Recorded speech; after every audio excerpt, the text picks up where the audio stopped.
Something I ever dreamed that we would build. This business was never meant to be what it is. It was always meant to be my back office for my own firm. Every year with the clients that I sit back and go, wow, this is really the impact that we have.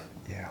Without our clients, we don't have a business, and without our wonderful and amazing support team supporting both of them, we don't have it.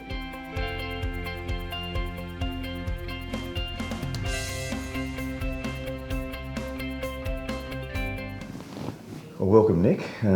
Just having a look at this this image on the screen here. This, as I understand, is your first team in the Philippines. Tell me a little bit about them and tell me about the dream. Yeah, so they were the pioneers. They were the first hires that started in December 2013. Mm-hmm. And then they then recruited the team of 20, and this is for my accounting and financial planning practice. So obviously Ethel, who's still with us, and Jude, who's still with us. Louis was in HR, we had finance, and also one of the EAs for my general managers. So we used to be called My Cloud People because it was meant to be for my own accounting and financial planning firm. So the originals, the team that got the dream started. Terrific, and it's extraordinary in this day and age. There's still people, 10 years on, that is with the business, which is fantastic. Yeah, no, it is. It brings back memories because that was taken outside of. You can see a shed behind it. It's one of the warehouses for those that know Clark, and where our offices are. We were in one of those warehouses that got converted to an office space. So when it rained, you couldn't hear anything but the tin shed just getting hammered with rain, which obviously it rains a fair bit in the Philippines. So that was many years ago now, 10 years ago, but it feels like yesterday. That's fantastic. Now these next set of images I like in particular. It shows some of those original office photos and the things that are going on. There's that celebration, there's recognition in there, there's fun, people having a great time in a pleasant office environment. There's some again of the growing team members, but the one that really gets me is this one here, Nick. It shows extraordinary growth. And that must be extraordinary for you as well. In just 10 years, what this business has become. And you've moved from the original warehouse to a number of sites, not only through the Philippines, but throughout the world. What does this mean to you? It's interesting watching these. The first office we showed, which was in the warehouse, we had, I think, 4 sub-offices within it. So we had people here, 10 over here, 10 over here. And then we moved into our first office, which I think was on the second slide, which was our first proper one that we fitted out the way that we wanted it to be. And today, if I look at the offices that we build, they are very different in designs. It's very much, I honestly think some of our offices are the best in the countries we operate. They're built for our people to be effective and productive. It takes into account all the security and everything else we need to, but then around 30% of the floor space is breakout and areas for them to be able to just chill and relax, and cafes and wellness clinics. And I have to pinch myself often walking into these offices because it's not something I ever dreamed that we would build. This business was never meant to be what it is. It was always meant to be my back office for my own firm. So it's exciting. The thing that excites me more though is that, and we're building more offices as we speak now. And, for me, it's about how do we give our team a real environment with that human connection. And, the world's changed with remote and hybrid, and things are evolving, and they will continue to evolve over the years. But it's an environment where people can come and connect. It's a place where people can come and thrive and grow and build careers. And, I love our offices. I love what our team have been able to put together over the years, and excited by what is coming as well. So it's hard to look at it when you look at it and go, we've got, 10 offices around the world, and they're all beautiful. I enjoy working at every one of them when I get to. So it's hard to sit back and go, this is actually what we built. And certainly the other thing I see too, not only are they're world class, but it's very purposeful what you've done. Things like your breakout rooms, well maintained rest rooms, things like that. What I get from that is a lot of care for people. That's what goes to the heart of it. Where some organisations will provide the bare minimum for our people. I think it's clear that you care a lot for our people. And tell me a little bit about that. Yeah, well, I think if you look at majority of providers over there don't have offices that are anything like ours. They maximise workstation area. We really design these to have a human maximise performance, and performance while they're working, but performance in their downtime, to be able to obviously relax and enjoy when they're not working, and then be able to get up and work when they are. So yeah, the office designs they're interesting, but we do it because we've always said we're a human and a people-focused business. We have to be. At the end of the day, for us to be able to grow and scale, it's our people doing great work for our clients, and that's what helps us to grow. So if we provide the right environment, then we do, and it's a big part of our differentiation to most of our competitors. But that's a big thing. It costs us more money. We reduce profit because of it, but our focus is on the experience and the value we add, not on maximising shareholder value, because it's not, while profit's important, it's not our main driver. Gotcha. Now this next one is TOACon. I had the privilege, absolute privilege, of participating in one of those just in the last couple of weeks. It was a terrific event.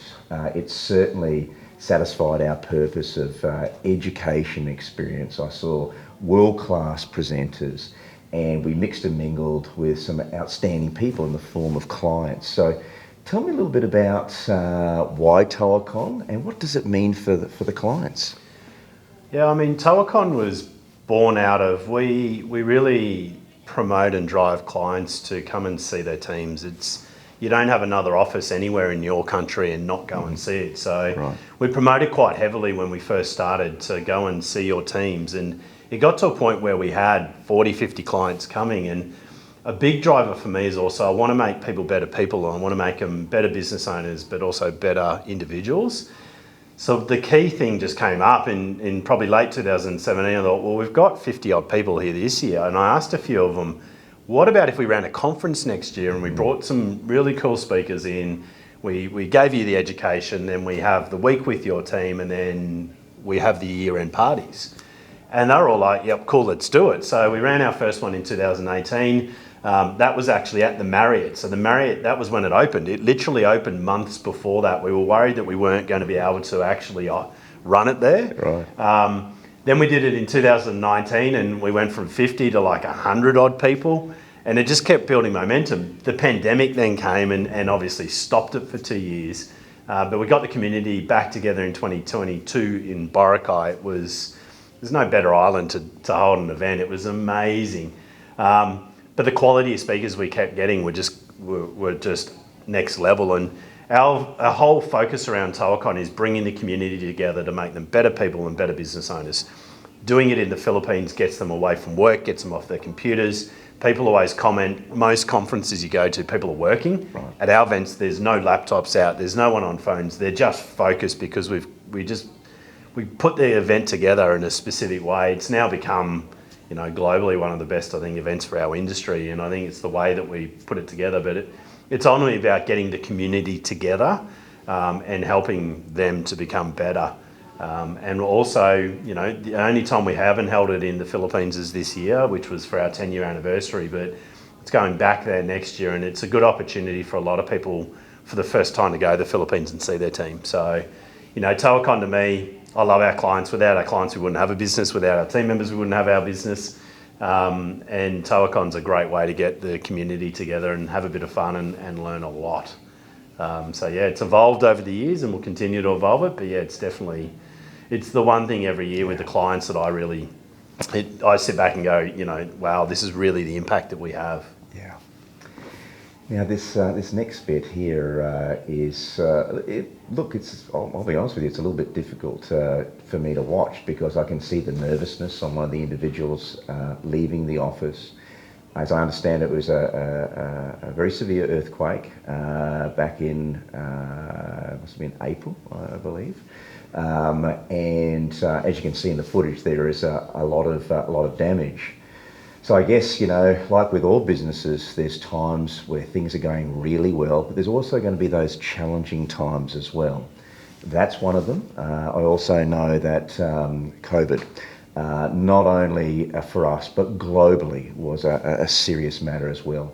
But what I also heard too is that these fantastic people that we have there was a lot of resilience there, and people got up and got on with it, and that's a tribute to them. Do you want to tell us a little bit about, what happened and some of those heroes? Yeah, it's never easy watching that. I mean, 2019, we always knew that the Philippines sat on a fault line like many countries. America does, New Zealand does. Right. In Australia, we don't really have that, but obviously in all those other countries, there's fault lines running through it. So it was always something that was there. There was always earthquakes. I'd been in the Philippines and been through earthquakes, but this one was quite major. The guy running out of the office broke every rule. You're meant to get under the desk, but fortunately no one was injured. But the thing it really showed me is the resiliency. Like we had 2 of 3 offices in Clark completely destroyed. This photo probably doesn't show the true damage that occurred with this. We were building a 3rd office at the time, which is our BC14 now. So we took all the tradespeople out of that that were constructing that. We took all the materials for the roof and that we had in there because you couldn't get that. Right. We got those offices back operational in 36 hours. Wow. So we were able to work again with the damage that we had. We got engineering sign off. Our leader in the country at the time, Chad, was phenomenal. The team, which you don't see, we had a bunch of our support team that were actually in the car park. They'd set up basically an emergency stance, which was a couple of things, making sure, how do we get operational again? And our PSM team were ringing every single team member to go, are you safe? How is your house? What can we do to help you to get your personal side of it fixed? It wasn't necessarily about the business, it was about, are our people okay? Right. How do we help them with the damage that they've got? And then how do we become operational? And, within 36 hours, we were fully operational again. We had people operational prior to that, but it was we had over 100 tradespeople working 36 hours straight just to get it. But it's never easy watching that. It's one of the challenges you have, particularly when you were here. We couldn't get over there. So then the wonderful pandemic came. This video I've watched too many times, and it's challenging every time. March 15, 2020. Yeah, I think the interesting thing with the pandemic is I remember being in America at LA airport. I had a family holiday in January in America, and it was starting to happen there in America. And then I went back there in February another 2 times. And the second time Craig was with me, our former CEO, and he said to me, Nick, this is going to be pretty significant. And I'm an optimist. I was like, mate, it'll be a couple of weeks and we'll be back. And he probably saw coming what I didn't. And I think, largely in the Philippines, we weren't getting much directive other than, it's a virus. There wasn't much known. But then suddenly the government gave us orders. Within 6 hours, we had to be out of the offices. The roads were all shut down. It was permanent home. They extended it, luckily, it took us about 12 hours to move a couple of thousand people out of the office and operate home. And we didn't know at that time whether it was going to be weeks or months. I honestly didn't think it would go as long as it did, but it did. But it really showed the resilience. Our team came in and there was lines of thousands of people trying to get their equipment. We had to scrub it and get it out. Some people were there at 3, 4 in the morning waiting to get their gear out, but they were committed to working for their clients through whatever was coming. And I think that the pandemic was challenging in that we had to work remote and we weren't together, and equally we had to support people in various locations, and we didn't know how long it would go. But I think again, we've gone through earthquakes, we've now gone through the pandemic. It shows the resilience of the country, and because a lot of people were concerned with coming back. Mark was one of the first clients. He was the first client to get back there. His office actually was quite damaged, but I think that we'd built the trust with the team, and the team trusted that we would do the right thing with them. We were one of the first people to be certified in the country to be able to operate in a way that is safe and secure. So the safety of our people was the key, like it was with the earthquake. But we know how much human connection is important, and we know that was missed. And, it was tough bringing everyone back. A lot of people were concerned and worried, and some people didn't want to come back, and some people didn't come back, to be honest. But when we got people back in, the vibe has never been that good in 10 years being around. When you go to the office and that connection, and I think that the world's evolving, and, we do have a bunch of team members remote. Hybrid will become a thing at some point, but that connection's the key, which is obviously leads onto the team, which is... Yeah. This is my favourite set of of images. And it reminds me that the most important thing in any business is people. We have the best people, and I know we both feel really strongly about that, and we're so grateful for the people that we have. Tell me what's on your mind when you see these images over the years. Yeah, it's interesting. There's so many familiar faces, and I mean, it's challenging for me now that we're close to 4,000 people to actually have that individual connection with so many people. And a lot of these photos are from the early team members that I was directly connected with. I was going there every second week for 4 years, so I was working just as much in the Philippines. I wasn't, but for me, what this really highlights is why we've been able to grow. We are a professional. We're not a typical outsourcing or business processing a BPO. We are a professional services business. We help accounting firms globally, and our people are professional. They're not call centre workers. And I think that the reason why we've been able to grow and all these wonderful times is because of the capability and expertise that we have. We're in a country where we've got amazing people. We're now across multiple countries, but we're able to grow because of our people and because of our amazing clients that work with their people. But for me, it's more than a workplace. It is a community. And I think that's, I don't like the word family because you don't fire families, you don't manage families to certain standards. In a way, it is a family, but I see it more as a community, and we're building a community of peers and professionals. And, all those engagement events that are showing are all the things that obviously your team drive. And I think that we want people to be connected with their clients. We want them to feel part of something bigger than themselves, and we want them to feel part of a community. And all the sporting events and all the team building events, and I mean Wellness Wednesdays where we give fruit away every week. All these photos of clients investing in going and seeing their team members, the training that they're doing. It's cool watching all this. It brings back many memories over 10 years of all the things that we've done. They're all the different colour shirts we used to have. Giving away computers to TOA Foundation. I remember when we first partnered with them and we set up the computer room. They didn't have any computers, so we set up a computer room, and our IT guys would help them with how to utilise those and just the impact. I think that's ultimately, I always say that I never set out to build this, and I truly don't think I did build this. I think that our amazing team members are the ones that have built what TOA is today. I'd love to say that it was me, but it's not. It's the amazing people we employ and have employed. And there's been lots of people that have been on the journey, and some of them for a short time, and some of them have been with us a lot longer, and some of them are not with us anymore, but they've all made a massive impact to get us to where we are today. That photo there, which just showed with the greens wall behind it, they were all Xero certified. So we were the most globally certified Xero workplace in the world.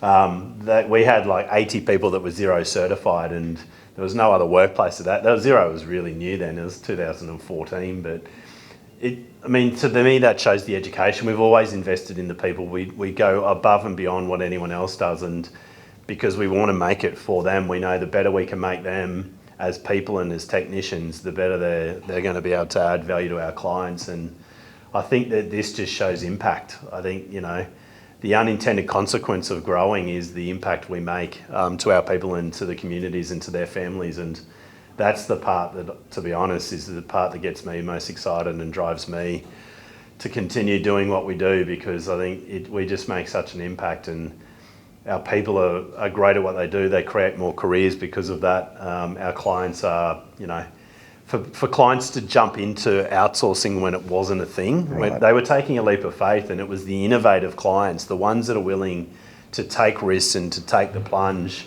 Mark said our first, one of our first clients, and still a client, a lot of the ones that are on the photos, they were the ones that took that leap of faith. And now globally, the question is who is not outsourcing as opposed to who is. And I think that that's because of our people and our clients. And, I've been lucky to be on the journey with them and mentoring and coaching and, driving it along the way. And I think, that's the most exciting part, is that, we've made a lot of impact. We've built some great communities with our team members and our clients. And the fun part to me is we're just starting. So lots of great memories, but there's lots more to be had as well. So just on that, Nick, I've got probably one last question. What I see here it's inspiring. It's an extraordinary success story. I'm proud to be part of this business. I'm so looking forward to the future. But for all the viewers, our many staff across the globe, what can they look forward to? What does the future look like? Yeah, I mean, look, we've got lots of plans. We've grown at 41% year on year, and it's because of the amazing work they do. I think that we'll continue to evolve and grow. We'll continue to offer and accelerate careers for them.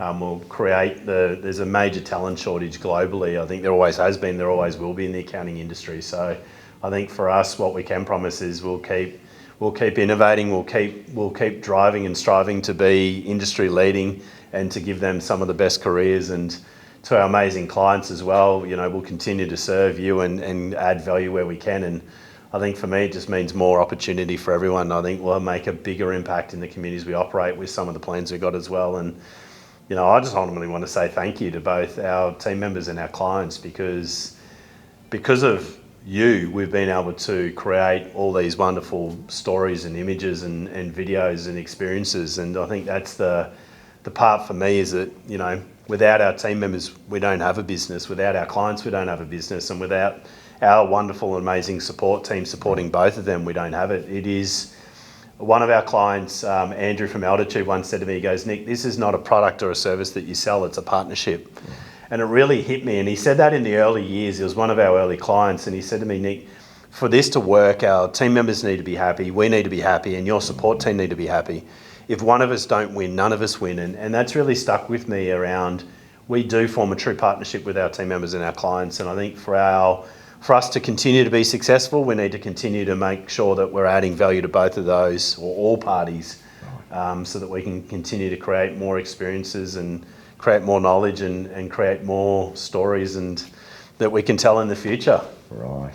And Nick, do you have I know I said one last question, but do you have a farewell message for our many employees and clients? Yeah, look, I think just thank you. I mean, it's been a great journey so far. I'm just as excited today as I was when we started. Yeah. We're very clear on where we're going and, but we can't do it without you. So thank you for everything you've done. Thank you in advance for what you're going to do in the future to help us continue to do what we do and create more stories, more experiences and more knowledge for our team members and our clients.